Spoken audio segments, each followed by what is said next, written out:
Assalamualaikum warahmatullahi wabarakatuh. Dengan adanya dana desa ini kami sangat memuaskan dan masyarakat pun sangat beruntung. Karena jalan sudah diperbaikan dengan aspal, pagar menasah sudah siap. Jadi kami Banyak keuntungan. selaku masyarakat, kami harapkan pemerintah bisa memberi lebih untuk yang terbaik ke depan. Itulah harapan kami.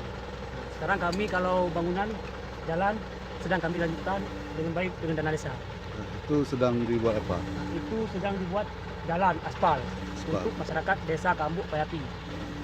Berapa kilometer? Berapa ketua? 483. Meter. Iya, Itu sumber dari anggaran dana desa. itu sumber dari anggaran dana desa ya. Apa harapan pemerintah untuk keberlanjutan dana desa ini? Harapan kami dari pemerintah, kami bisa dibuatkan contohnya seperti menasah.